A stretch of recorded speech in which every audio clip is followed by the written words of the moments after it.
10 seconds and they'll be away. This is a long series, 8 or 9 rounds altogether, but for big prize money, as Neil mentioned. The field roars away from the line. Ken Douglas grabs the jump in car number 5 alongside Mark Gibbs.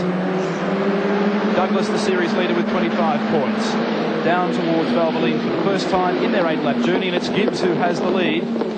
Douglas on the outside in second position. I think it's Peter Dane giving him plenty of curry through the right-hander. Look at this. Oh, wait. Oops. Shane Williams clobbers somebody.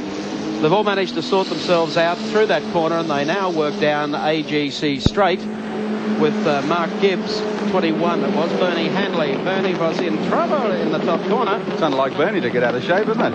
Well, these things have got doors and a roof over the top of them. They're a little different to the Formula V. Just look at them picking up the back wheels. A little tap-tap and a nudge-nudge as they head down to Glowweave for the first time. Gives the leader. Peter Dane in car 41 has slipped through to take second place in the race through Glowweave and onto the main straight as they come down to complete 1 lap. This is an 8-lap event at Kilo International, and Gibbs leads them across the start-finish line from Peter Dane and Ken Douglas in third place. Then 44 is Mel Rose, and car 29 is Shane Press.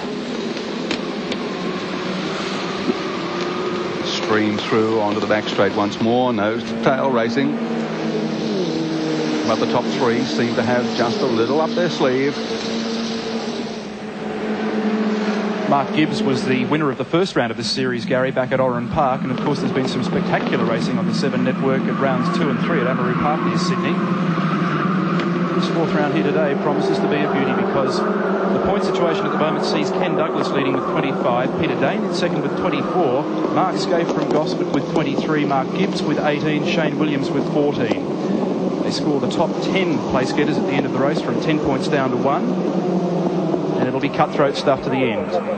Douglas in hot pursuit right in the slipstream at the moment of Peter Dane.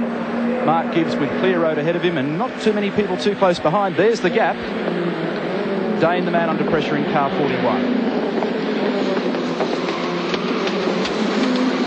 Goodyear tyres, Cheviot wheels, a roll cage, a harness, a special strut kit from Motorcraft and Ford dealers, and Jim Zarafos involved with some action again. Goes out into the grass. Was pushed out into the grass. Richard Mork, I think, was the man responsible for all of that in the red car. Almost got one of the Berry markers. Not a very good idea. Jim can't stay out of trouble in this series so far. No new car for today. He was hoping to keep it straight too. It's number 5, Kenny Douglas, coming right in behind Peter Dane, looking for second. As they come out of Glowweave corner and head back up the straight in this 8-lapper, the Goodyear Coroner's Club Series, round number 4. $1,500 for the winner at the end of this event. That's today's race only. That's just today's race, that's right. For an overall win in this point score series, $3,000.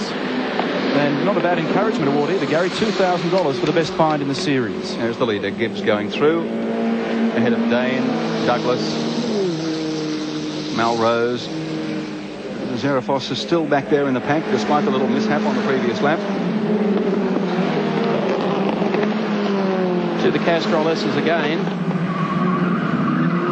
Listen to the tyres squeal as they stream through here.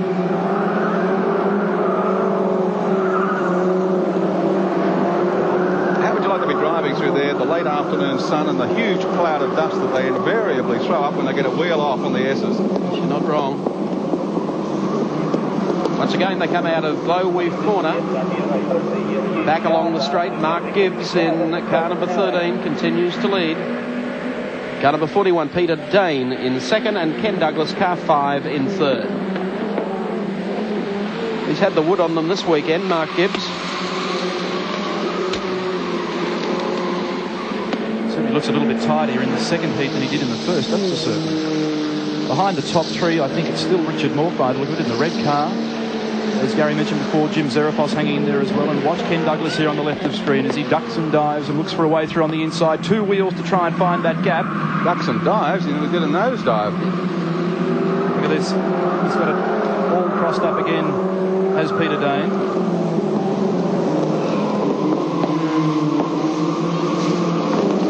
Inside, rear wheel off the deck as they come out of Glowweave.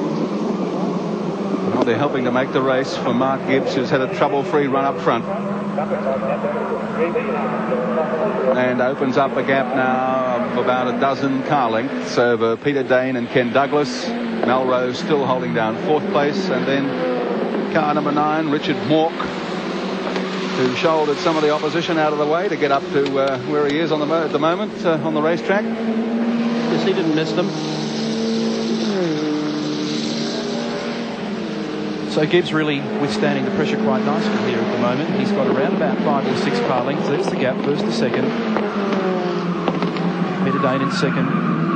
Still holding out Kenny Douglas. Behind him, Mel Rose. Behind him, Richard Mork.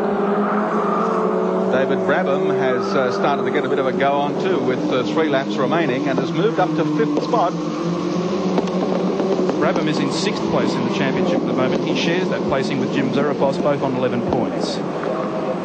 Yes, Brabham just coming round there at the top of Glowweave and attaching himself to the end of this long line.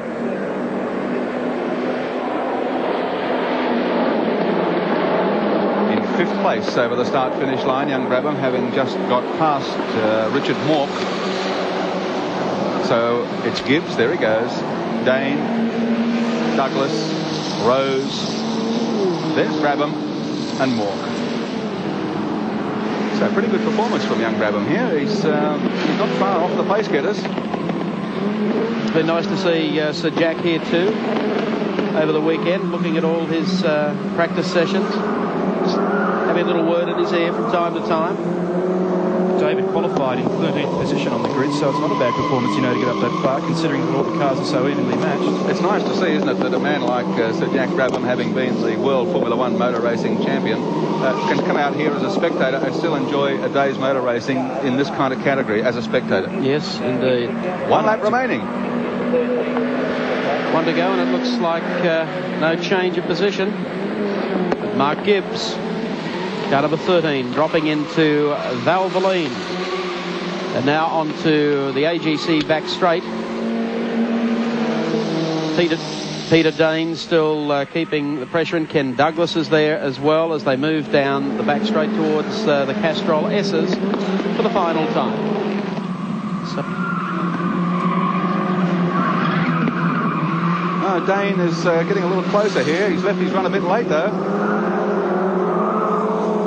And Gibbs, I think you'll find, is going to be able to hold on quite comfortably to take the checkered flag in this round of the Goodyear Car Owners Club Series. That'll boost his point score to 28.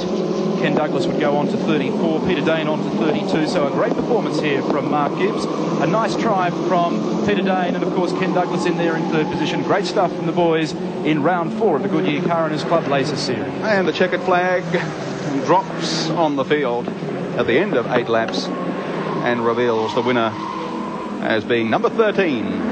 Mark Gibbs, 2nd placing, car 41, Peter Dane, and 3rd, car 5, is Ken Douglas.